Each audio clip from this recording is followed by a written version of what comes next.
Gimana Pak? Apa yang perlu kita diskusikan malam hari ini? Iya, tadi saya mau tanggapi tadi ada Islam yang bertanya, ya bagaimana dengan anak Tuhan? Ya, Silakan, coba apa jawabannya? ya. Kalau Yesus mati di kayu salib itu menebus dosa manusia. Bagaimana di anak Tuhan? Apakah perlu naik salib? Tidak. Ya, karena Yesus mati di kayu salib untuk menebus dosa semua orang di dunia, dosa dunia. Dia anak manusia, anak orang-orang Kristen dengan beriman kepada Yesus, kita sudah memperoleh surga. Gitu. Di mana Yesus menjamin Kristen itu masuk surga? Ada dalilnya nggak? Ada dua ayat. Itu di dalam Yohanes 1 ayat 12, Yohanes 10 ayat 28.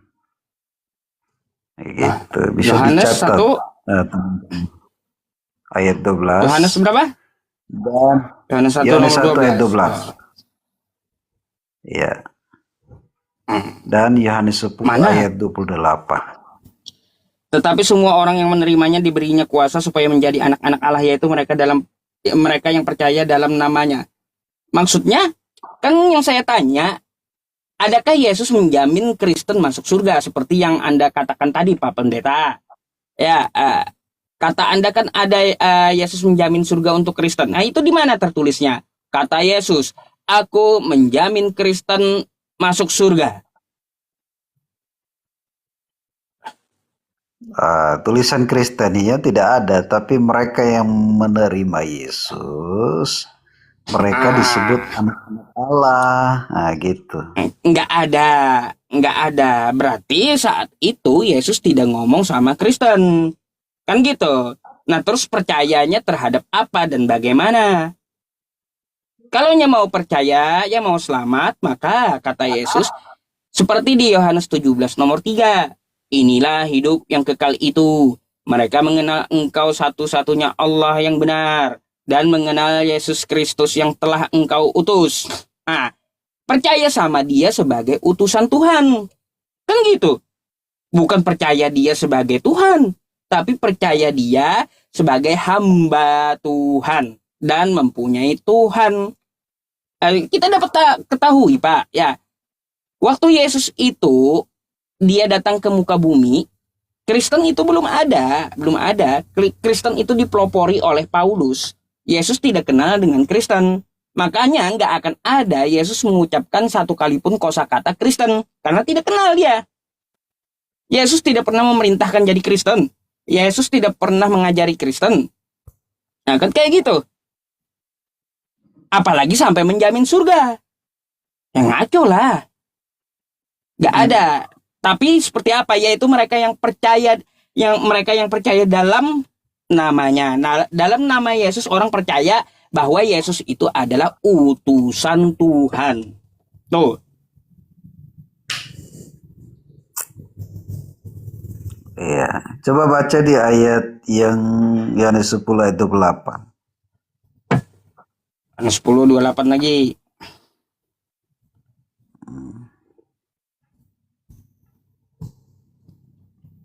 Dan aku memberikan hidup yang kekal kepada mereka. Tuh.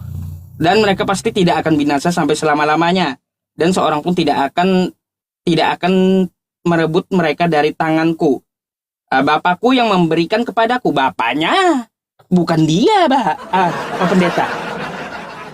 Yang saya tanya itu ya kuasanya Yesus menjamin Kristen. Kalau ayat yang Anda bawakan itu pemberian dari Tuhannya, dari Bapaknya. Ya, jadi ayat itu begini Pak Ustadz. Yesus memberikan hidup kekal itu yang pasti kepada setiap mereka yang menerima Yesus sebagai Tuhan dan mereka disebut anak. Oh, di mana? Ngaco Nggak pernah dengar saya. Menerima Yesus sebagai Tuhan itu di mana? Kalau kita ke Matius ya 28 nomor 10, Matius 10 nomor 28 ya, lupa saya. 28 nomor 10 kalau nggak salah. Beritakanlah Injil kepada seluruh makhluk, kan kayak gitu. Terus kata Yesus ya, jadikan semua ya bangsa muridku. Semua bangsa muridku. Kan kayak gitu. Bukan semua bangsa penyembahku. Nggak ada dia ngomong kayak gitu. Murid, murid itu tidak akan menyembah gurunya. Dimanapun Anda melihat pendidikan di dunia ini, nggak ada murid menyembah guru. Di situ Yesus menyuruh jadi murid. Bukan berarti Yesus di situ menyuruh untuk menuhankan dia atau menyembah dia. Nah, bedain tuh. Murid dengan hamba juga beda.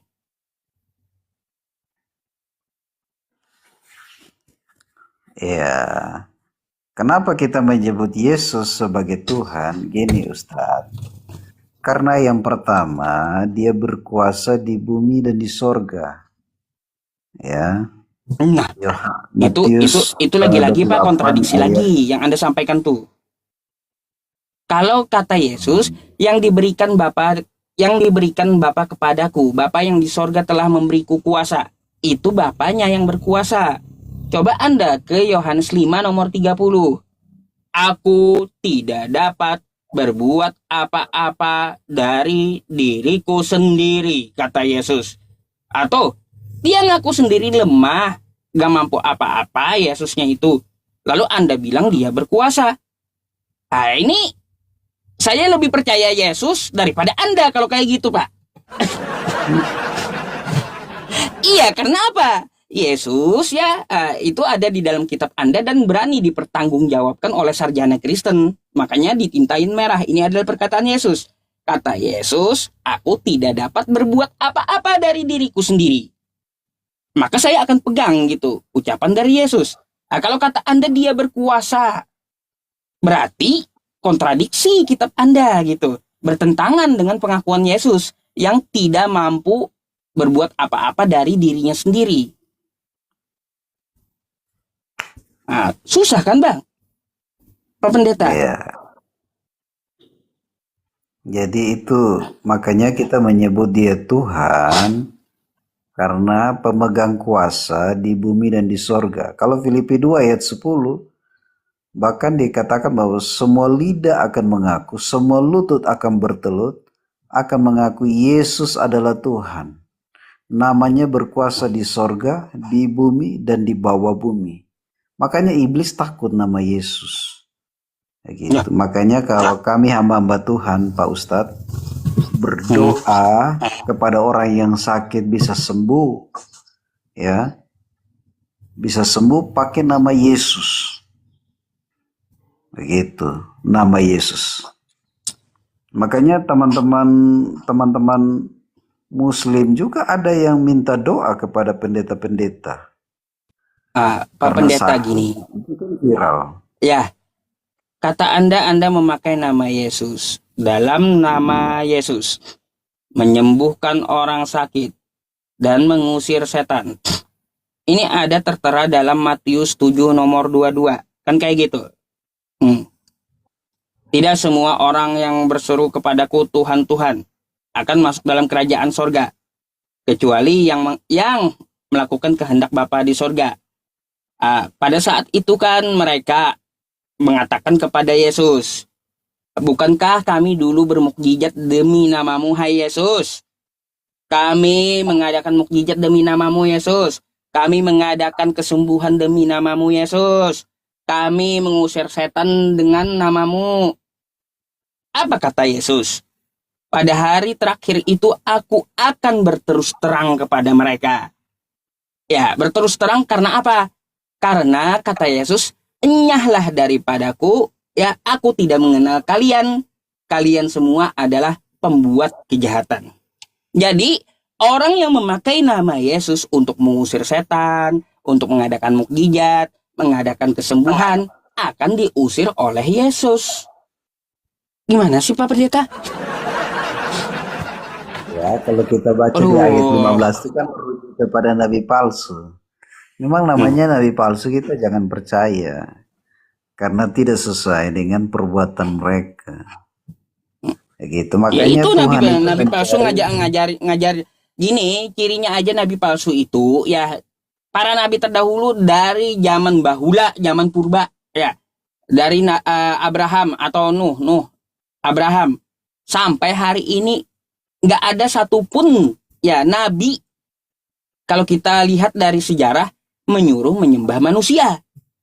Tiba-tiba ada yang ngaku rasul lalu menyuruh menyembah manusia. Ada ribuahnya aja ketahuan ini penyesat satu ini. Nah gitu. Bapak itu Ustaz. Siapa lagi kalau bukan Paulus?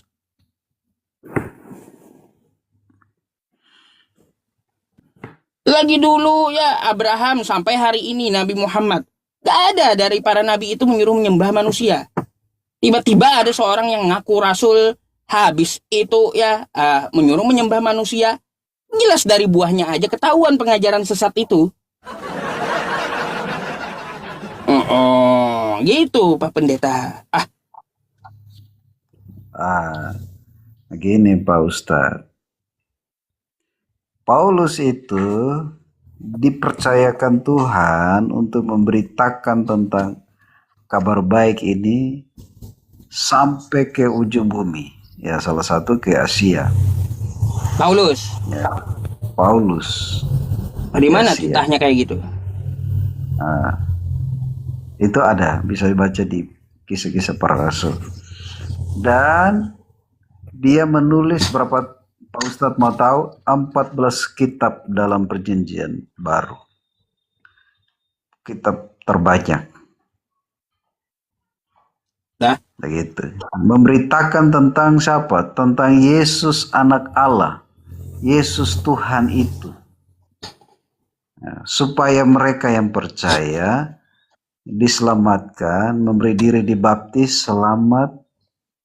Dan mereka yang tidak percaya, mereka sudah di bawah hukuman. Markus 16 ayat 16 itu. Jadi mereka yang menolak Yesus ya sebagai Tuhan, Pak yang Pendeta, menganggap saya mau tanya, Yesus sebagai, kapan Paulus itu ketemu Yesus kapan? kapan? Oh, Ya, kalau dari data mengatakan Paulus itu seorang ahli Yahudi, ahli Taurat. oh, dia Parisi. Paulus itu Parisi dia. Iya, maksudnya seorang ahli Taurat, seorang ahli Terus Taurat. kapan Yesus bertemu Paulus? Kan mereka tidak sejaman itu. Sejaman loh, Ustaz. Nah, kapan ketemunya? Kalau sejaman. Sejaman. Jadi di Enggak, zamannya Paulus ada enggak ketemunya? Dalilnya di mana? Paulus tatap muka dengan Yesus. ya, kalau tatap muka menurut data tidak ada, tapi sejaman ada. Oh, enggak ada.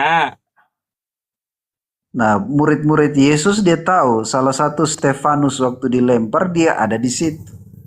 Nah, murid Yesus sejaman dengan Yesus. Itu Ustadz. Kalau enggak ada ngapain dibicarakan, Pak Pendeta?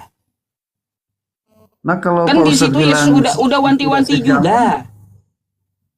Kalau untuk masalah pengajaran nabi palsu, itu Yesus udah mewanti-wanti kita juga. Ciri-cirinya sudah dikatakan oleh Yesus di Matius 24 nomor 24, 25, 26. Nah, hati-hati kata Yesus, camkanlah aku sudah ngomong sama kamu lebih dulu. Ya, kata Yesus. Kalau ada orang yang ngaku-ngaku dia ketemu Yesus, melihat Mesias ada di sini, Mesias ada di sana, jangan kamu percaya, kata Yesus. Yang ngaku-ngaku kayak gitu nanti dia ketemu ngakunya di padang gurun. Dan ia ada dalam bilik. Kan kayak gitu. Di padang gurun. Itu ciri-ciri nabi palsu kata Yesus, dia melihat ketemu Yesus di padang gurun. Gitu. Setelah itu apalagi ciri yang dikatakan oleh Yesus. Selain di padang gurun, dia ketemu Yesus itu seperti kilat. Seperti cahaya. Dari timur sampai barat. Itu kata dari apa? Dari Yesus menjabarkan ciri-ciri nabi palsu. Dari semua ciri-ciri yang dikatakan oleh Yesus, dari buah pengajarannya dapat kita lihat, ya, menyesatkan banyak manusia. Terus juga dari ciri-ciri nabi palsu yang disebutkan oleh Yesus, satu-satunya hanya Paulus yang kayak gitu. Satu-satunya hanya Paulus. Bukan Nabi Muhammad, bukan nabi-nabi yang lain. Karena Paulus mengatakan waktu perjalanannya ke Damsyik, bersama Ananias, kan kayak gitu. Dia ketemu cahaya dari langit, ya, seperti kilat yang sangat menyilaukan. Wah, kan kayak gitu. Lalu ternyata di situ dia mengaku ketemu dengan Yesus. Atau di padang gurun mereka ketemunya. Padahal udah diwanti-wanti oleh Yesus. Jangan kamu percaya orang tersebut. Apa itu Jadi kisah para tidak, rasul 9? ya tuh. Jadi Hmm. di dalam Masa pikiran kita, Pak Ustadz, Pak Pendeta, masa kita harus percaya dengan mantan penjahat gitu? Ananias dan Paulus itu kan mantan penjahat dua-duanya itu. Coba background nabi-nabi terdahulu Anda lihat, atau rasul-rasul terdahulu. Adakah rasul-rasul atau nabi-nabi terdahulu itu backgroundnya berasal dari perampok? Gak ada. Dari penjahat? Gak ada. Sedangkan Ananias itu penjahat, mantan penjahat. Apalagi Paulus. Mantan penjahat itu dua-duanya. Masa kita harus percaya dengan mantan penjahat, mantan perampok? Gitu. ya, karena Alkitab sudah bilang Pak Ustadz, semua manusia itu berdosa di hadapan Tuhan. Tidak ada yang benar. Saya pun tidak benar. Berarti dengan Pak Ustadz juga dalam pandangan Tuhan tidak benar juga. Tidak ada yang sempurna. Makanya manusia dahulu termasuk para nabi, para rasul, mereka juga tidak benar di hadapan Tuhan. Tetapi mereka percaya kepada Yesus, dibenarkan Tuhan. Karena dosa mereka dihapus. Kita memiliki Tuhan yang menghapus dosa kita.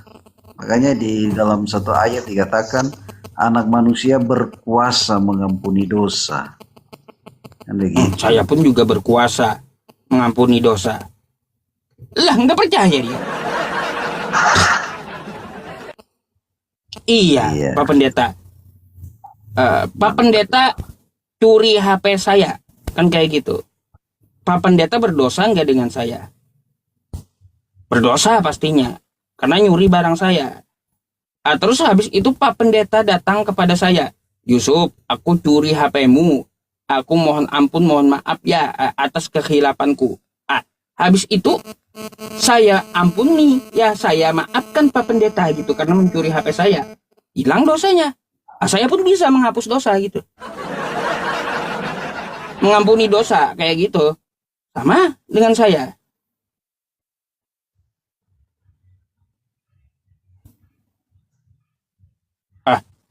Itu Pak. Mudah kan kita berpikir gitu. Tapi ya itu memaafkan, ya. Karena kita makhluk sosial, jadi kita harus saling memaafkan. Karena kita masih mau suka umur panjang, makanya kita harus memaafkan. Tapi pengampunan yang Tuhan berikan ini mengenai hidup kekal. Jadi kalau kita semua memaafkan, belum tentu Tuhan juga mengampuni. Gini, Karena Pak yang Pendeta. diwariskan itu, begini Pak Ustadz, kita ini ada warisan dosa, dosa pikiran, dosa perkataan, dosa perbuatan, dosa mata, itu ada dosa di natur dosa kita. Jadi kita perlu Tuhan. Itu dalilnya di mana pula Pak Pendeta? Di mana pula dalilnya kau dapat tuh? Makin macam-macam pula nih ceritanya. Berapa? Roma 3:23. Nomor 3:23. Ditampilin lah pendetanya, datanya. Ya, dosa waris juga kita Sebelum dikandung kita sudah ada benih dosa. Mazmur 51 ayat 7.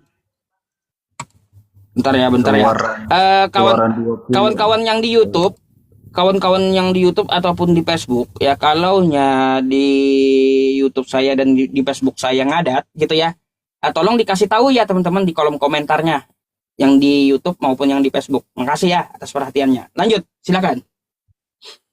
Ya.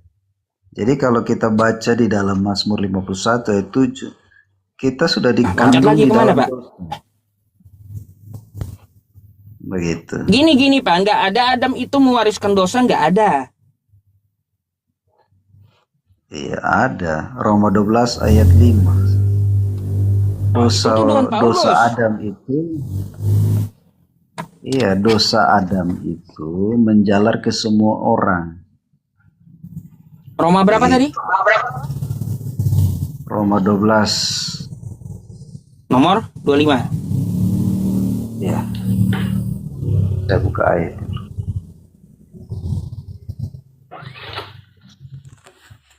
Macam-macam pula Paulus ini. Sampai Nabi Adam pun dituduhnya pula. Iya, nggak cukup kah cuma Nabi satu aja disesatkannya. Nah, sampai Nabi Adam dituduhnya pula.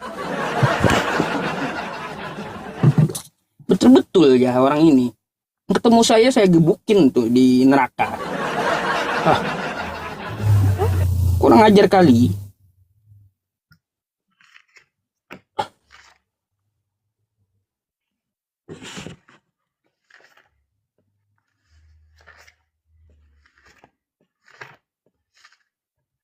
Roma 5 ayat 12. Terputar tadi.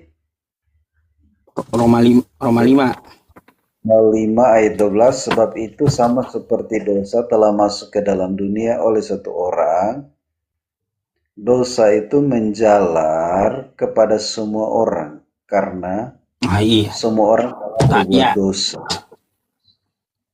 Iya, memang ya Paulus nih memang sengklek dia.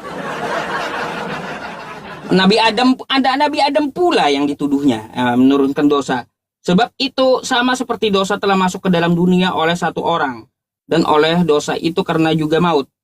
Emang ya Paulus ini sampai Nabi Adam pun kena fitnah juga. Gak ada di situ, di dalam kejadian itu Nabi Adam dibilang menurunkan dosa, gak ada. Nabi Adam di situ bertobat. Yang dikutuk adalah tanah dan ular. Gak ada Adamnya yang dikutuk. Lalu dari mana doktrin penebusan dosa? Dari Paulus yang menuduh Nabi Adam mewariskan dosa. Betul-betul dah Paulus nih. Iya, ngomongnya sembarangan gitu. Ya. Jadi makanya rencana Tuhan, karena manusia itu tidak bisa menebus kesalahannya, karena manusia tidak bisa menghapus dosanya, makanya diutus Yesus sebagai penghapus dosa, ya, juru selamat manusia yang menghapus dosa. Itu bisa baca di Matius 1 ayat. Pak Pendeta, saya agak heran dengan argumentasi Anda itu loh. Kenapa saya heran, saya bilang? Kenapa? Karena apa? Katanya dia menyelamatkan kita. Tapi dirinya sendiri kagak selamat sama tentara Romawi. Itu gimana ceritanya gitu? Kagak usah menyelamatkan manusia seluruh dunia. Menyelamatkan diri sendiri aja dia nggak bisa. Apa pendeta, nggak masuk akal lah itu. Iya. Makanya kalau kita mau belajar firman, Pak Ustadz, memang perlu sekali kerendahan hati. Memang ini tidak masuk akal, tapi namanya rencana keselamatan dari Yesus datang itu telah dinubuatkan oleh para nabi. Bahwa darahnya sebagai penghapus dosa, dia harus mati di kayu salib, itu sudah ditulis di dalam perjanjian lama. Di mana itu? Itu sudah ada. Perjanjian lama di mana? Dia harus mati di kayu salib. Masa ada di perjanjian lama menebus dosa memakai darah manusia? Saya sudah menanyakan hal itu, ya Pak Pendeta, sudah dari 9 tahun lebih saya tanya itu, 10 tahun. Nggak ada. Di perjanjian lama itu, kalau kita baca, menebus dosa memakai darah manusia itu nggak ada. Coba kalau kita lihat dari dulu, sejarah-sejarah, apalagi dalam kitab Anda tuh, ya, kalau orang tebus dosa, Yahudi dulu, Bani Israel dulu, mereka akan mengadakan korban bakaran. Yang disembelih itu, yang dikorbankan itu adalah hewan. Nah, kayak gitu. Bahkan di keluaran ya, bahkan gini, kagak kagak usah ini Pak Pendeta. Kotoran hewan saja, kotoran hewan itu bisa menebus dosa dulu. Di perjanjian lama tuh, iya serius. Batu ya, bara bisa nebus dosa. Kotoran hewan bisa nebus dosa. Darah hewan nebus dosa. Kulit hewan nebus dosa. Itu dulu. Itu korban bakaran disebut. Nah, kalau kepada manusia disebut korban bakaran. Ya kan kayak gitu. Tapi kalau sama manusia, katanya nebus dosa, ya memakai darah manusia. Memakai darah manusia, jelmaan dari Tuhan yang turun ke muka bumi untuk menebus dosa. Lalu pakai darah manusia ini siapa yang ngajarin? Kalau manusia itu bukan korban namanya, tapi tumbal. Iya Pak Pendeta, tumbal itu namanya. Kalau ada ajaran tumbal menumbal, coba Anda ya datang ke dukun. Nanti dukun arahkan kamu masuk ke dalam hutan. Ya, kamu ketemu aja nanti kamu ketemu pocong yang kepalanya 5 kata dukun kan kayak gitu. Nah, kalau kau udah ketemu pocong kepalanya 5, nanti kau ngomong aja sama pocong tuh, ya kamu pengen kaya. Habis itu apa? Dikabulkan oleh pocong itu, tapi ada syarat. Minta tumbal.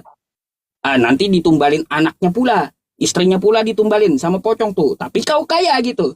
Makanya ajaran tumbal menumbal itu ajaran iblis, Pak Pendeta. Nggak ada yang benar ajaran tumbal menumbal gitu. Nggak ada yang benar. Tapi masih mending pula, ya masih mending pula. Dukun sama setan itu ya, tumbalnya manusia. Lah, kalau Kristen apa? Tumbalnya Tuhan langsung. Bayangkan Tuhan aja ditumbalin gitu loh. Lebih baik kita tumbalin manusia kepada setan tuh ya, pocong kepala 5 tadi. Jadi kita kaya. Lah, kalau sampai Tuhan ditumbali Pak Pendeta, nggak habis pikir saya udah.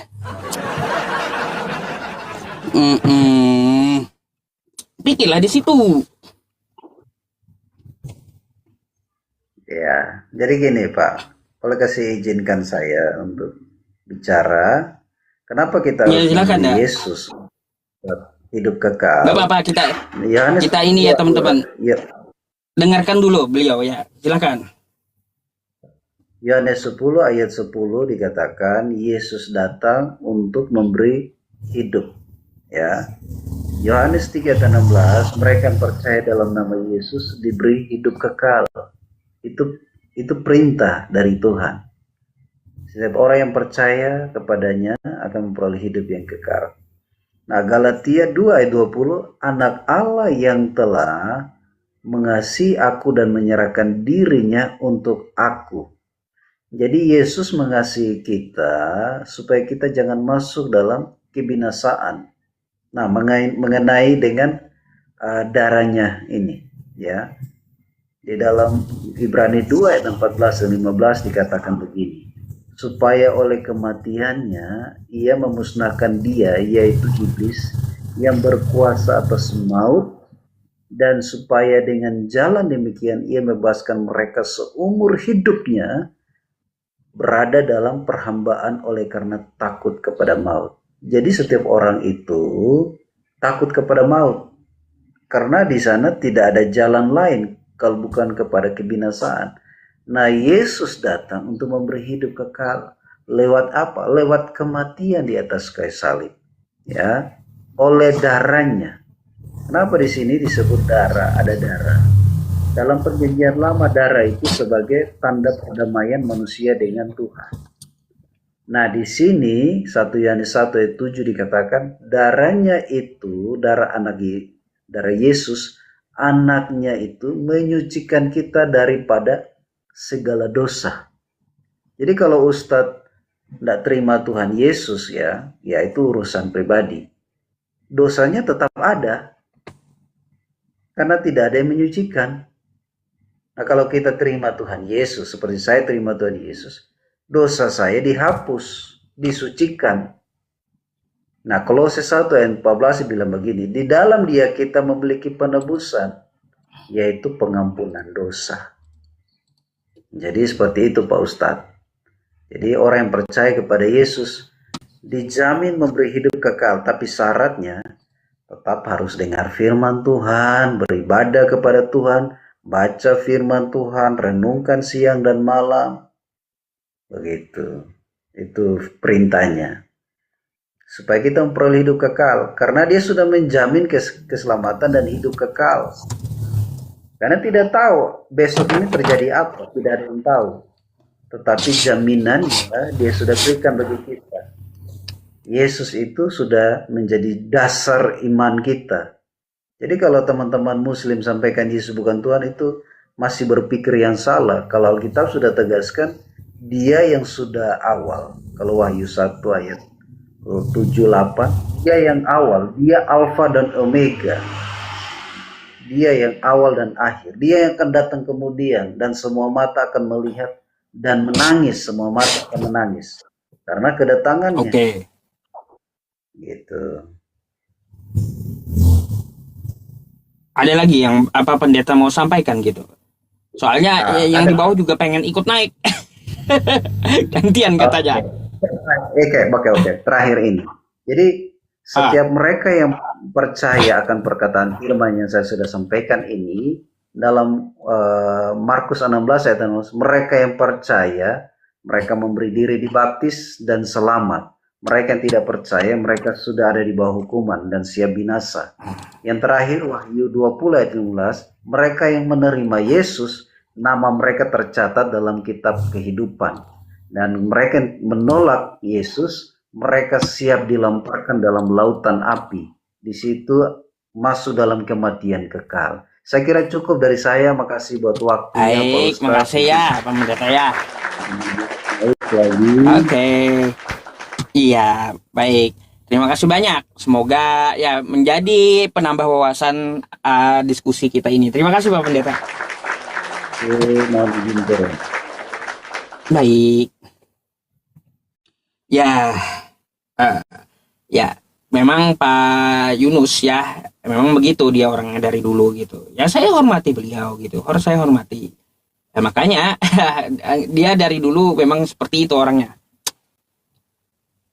Yang di YouTube sama yang di Facebook ya, kalau macet tolong ditulis di kolom komentar macet gitu. Jangan kemana-mana, saya monitor aja ya. Karena saya ini sambil jadi host di TikToknya juga sambil memperhatikan live streaming saya gitu. Apa?